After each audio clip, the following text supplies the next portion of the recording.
familia, hoy estamos aquí otro día más en el podcast Gusanillo y es que hoy es un día muy, pero que muy especial y por eso en este episodio no ha salido en nuestro riguroso horario de siempre, en los viernes.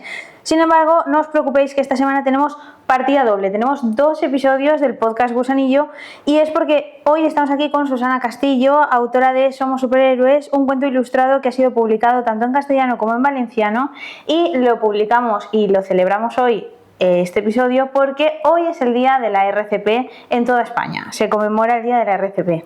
Hola Susana, bienvenida, ¿cómo estás? Hola, pues muy bien, muy contenta de estar aquí con vosotros. Susana, ¿nos podrías decir por qué tenemos un episodio especial el día 16 de octubre y por qué ese día para ti es tan importante como para llevar una camiseta?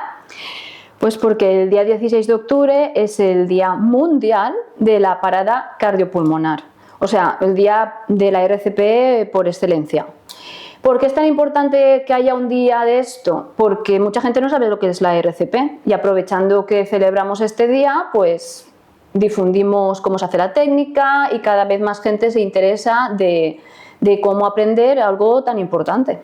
El cuento de Susana, que lo tenemos aquí expuesto, es un proyecto que ayuda a interiorizar la importancia de los primeros auxilios desde la más tierna infancia, porque nunca sabemos cuándo los vamos a poder necesitar o cuándo vamos a poder convertirnos en superhéroes, ¿no? Porque al final, ¿qué hay más de superhéroe que salvar una vida cuando alguien nos necesita, ¿no? Así que sin duda es un proyecto con un objetivo muy claro.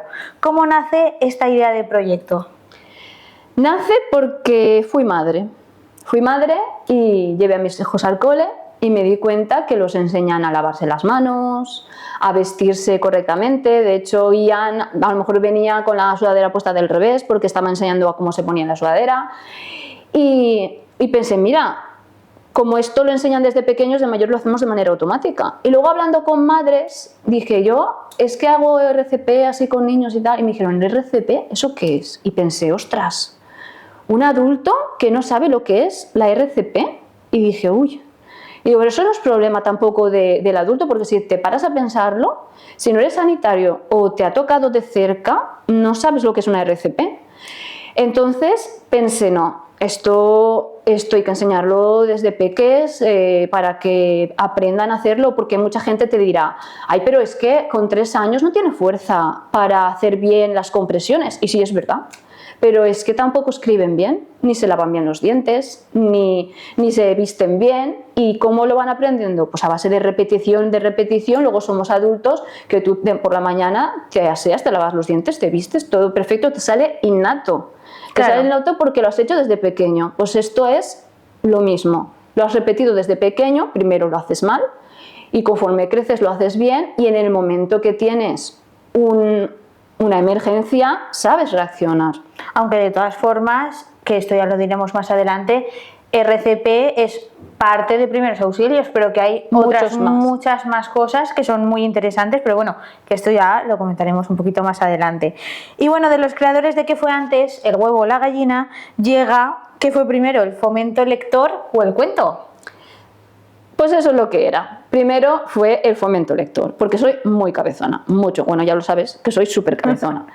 Entonces vi que no se daba primeros auxilios, pero ningún tipo de primeros auxilios en los colegios y dije, esto se tiene que dar. Y claro, como no hay enfermera escolar, porque no, en los públicos por lo menos no suele haber, pues dije, pues lo voy a hacer yo. Y el AFA de mi cole, que es súper guay, porque para mí mi cole es el mejor, me dejó hacerlo, los niños lo recibieron muy bien, se lo pasaron genial, se enseñaron muchísimo, todos los años me lo repiten, incluso hemos hecho hasta los profesores y luego se ha ido hablando y otros coles me lo piden. Y eso también hizo que yo dijera, ostras, tengo que sacar un cuento porque me hace falta más. Sí, como apoyo. Sí, sí.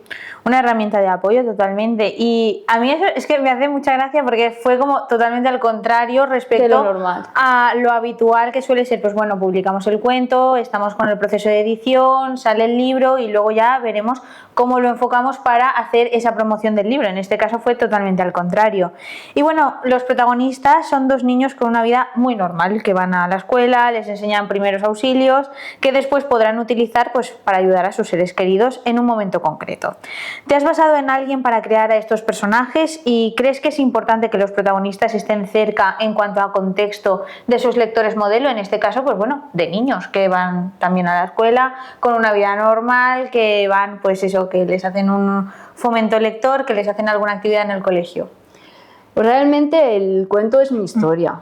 Yo soy la enfermera que yo me hago una trenza cuando voy a dar los talleres porque el pelo me molesta cuando estoy haciendo el RCP. Y el peluche que sale en el cuento es el peluche que gasto en los talleres y los niños son mis hijos, es Ian y Sofía, porque me gustaba mucho, porque tienen diferente edad y además es un chico y una chica, entonces cualquier niño se puede sentir identificado. Es tan mi historia que... Bueno, pues eso, que yo soy la enfermera que da los talleres con la trenza y todo, y luego los niños llega un momento que van a su casa y se lo cuentan todos emocionados a sus padres, mira, me enseñaron a salvar una vida y tal, y los padres día a día pues tenemos el estrés, las tareas y no hacemos mucho caso a los niños, y también quería recalcar eso en el cuento para que hagamos como una visión interior de que nos están diciendo algo importante y con nuestras tareas diarias a veces no le hemos prestado atención, les hace sentir mal y mira si era importante que te estaban diciendo cómo salvar una vida. Y el hecho de que sean ellos lo que los cuentan en el cuento hace que los niños que leen el cuento, incluso los padres, se den cuenta de que unas manitas tan pequeñas son capaces de salvar vidas. O sea que mis pequelectores se pueden sentir identificados, tengan la edad que tengan. Perfecto. Y bueno, como hemos dicho, no solo es RCP, de hecho en el cuento se habla de muchos tipos de primeros auxilios.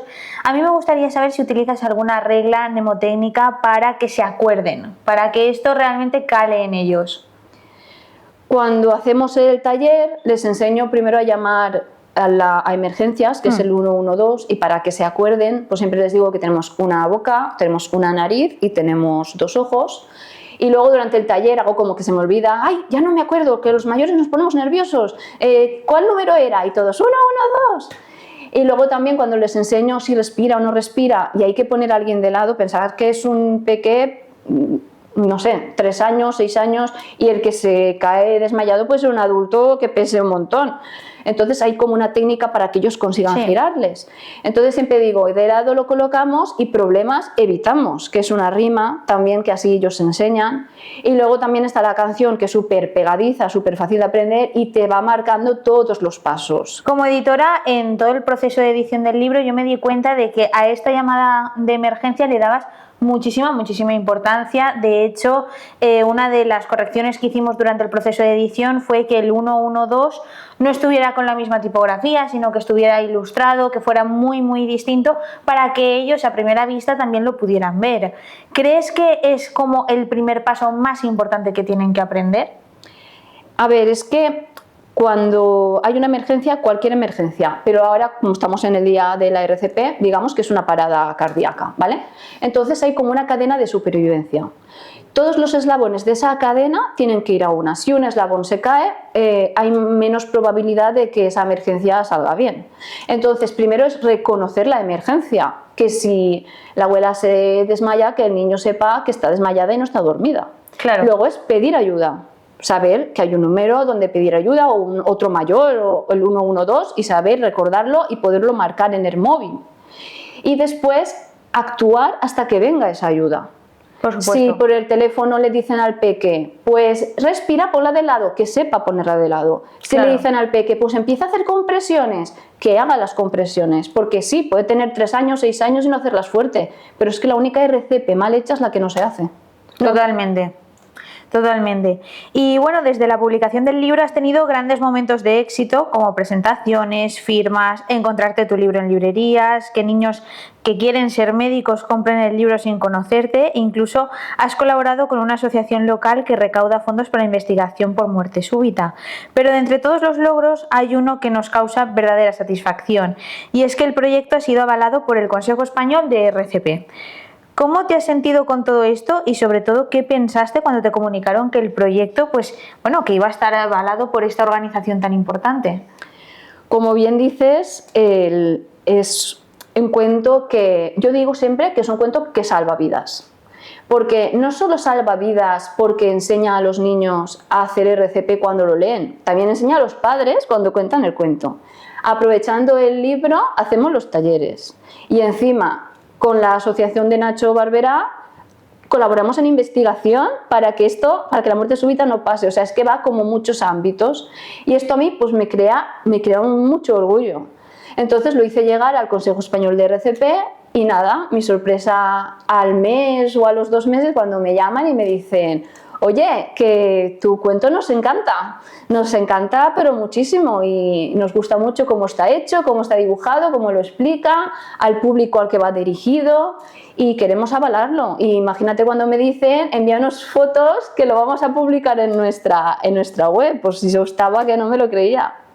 Y tanto, y tanto. La verdad es que ya no es solo el reconocimiento, que también, sino que también ha podido llegar a todo ese público que también es público profesional, ¿no? Porque yo entiendo que esta organización del Consejo de RCP probablemente será una organización que se mueva mucho en ámbito sanitario, muy profesional, que también serán sanitarios que entren a colegios, es decir, que eso también empieza a mover una cadena, ¿no?, que de otra manera no hubiéramos podido llegar, porque hubiera sido prácticamente imposible, y no tenemos ese sector de lectores como tan de nicho y tan específicos. Entonces a nosotros realmente nos causa muchísimo orgullo que esto haya salido adelante.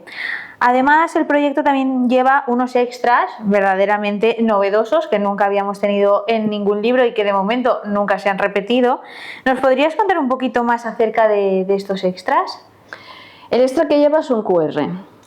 El QR, tú cuando lo escaneas con el móvil, es como que te cuenta más o menos lo que tú has aprendido en el cuento para que el niño lo practique. Te sale una clase y una vocecita y te dice: ¿sabes que todos podemos ser un superhéroe o una superheroína? ¿Y te acuerdas de cuál número es el número mágico, que ya lo han leído en el cuento? Claro. Y entonces es como un minijuego que se espera que el niño conteste.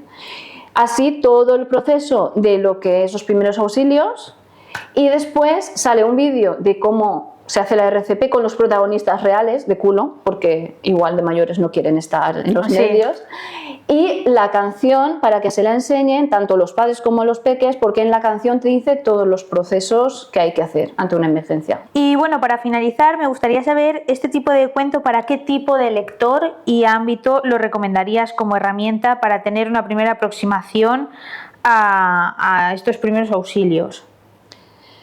El tipo de lector, mira, desde los 2-3 años, porque yo no sé otras familias, pero en mi casa no se perdona el cuento de antes de ir a dormir. Y entonces, aunque no sepan leer, yo me pongo a mi hija así y empezamos a pasar las hojas, y es un cuento que la verdad es que está súper bien ilustrado y explica muy bien cómo se hace la maniobra de Heimlich, cómo se hace la RCP, lo explica súper bien. Entonces, mientras la mamá, el papá lo lee, el niño va viendo, se va sintiendo identificado, porque hay un niño que no quiere ir al cole, otro que sí. Y después escaneas el QR y está el minijuego y la cancioncita. O sea que aunque no sepa leer, sea muy peque, el cuento gusta. Luego, cuando ya tienen 7, 8 años, que ya lo pueden leer ellos, les encanta escanear el QR y ver que está el minijuego. Y luego otra cosa que no me imaginaba yo y que me ha causado mucha ilusión, es que me escriben enfermeras de otros sitios, de Cantabria, de Mallorca, que me dicen: mira, he comprado tu libro porque tengo un sobrino en el cole y quiero hacer un taller de RCP, pero claro, yo no sé enseñar a niños, que eso es verdad, ¿sí? Porque nosotros estamos acostumbrados a enseñar a adultos, pero ¿cómo haces que un niño conecte con eso, lo aprenda de manera fácil? Entonces se apoyan en el cuento, me conectan, les explico más o menos cómo hago los talleres, y es una manera de que el taller llegue pues a Mallorca. Claro. O a Cantabria o a Vigo, es que es impresionante. Que haya sobrepasado incluso tu propia barrera, ¿no? A nivel personal, sino que ya el cuento es una herramienta para que otros profesionales puedan enseñar y puedan replicarlo, pues eso, en espacios y territorios que no hubiéramos llegado de otra manera. También, bueno, esto no estaba dentro de las preguntas, pero sí que es cierto que me gustaría puntualizar que ahora mismo, que la edad media de tener hijos ha subido bastante, evidentemente los abuelos cada vez son más mayores. ¿Crees que este cuento es más importante que nunca de cara a esos abuelos cuidadores que se pueden desmayar, que se pueden caer, que pueden tener una parada cardíaca cuando están solos con los nietos? Pues no es solo que la edad media suba, sino que la conciliación laboral familiar es nula, pero nula. Entonces, todos tenemos que tirar de alguna vez de abuelo o lo que sea. Entonces, ¿cuántas veces vemos noticias de niña de 6 años salva a la abuela por llamar al 112? O niño de 12 años ayuda en el cole a alguien que se ha atragantado. Claro. Pero sale eso en las noticias, no te sale... imagínate, esos niños han recibido formación, ¿por qué? Porque sus padres eran sanitarios o porque algún profesor se ha saltado del sistema y ha dicho voy a enseñar esto. Claro. Entonces, imaginaros la otra situación, la otra cara de la moneda. La niña de 6 años que está malita, su madre trabaja porque por una fiebre no te puedes quedar en casa y dejas a la niña con 6 años con su abuela, el único adulto que está en casa.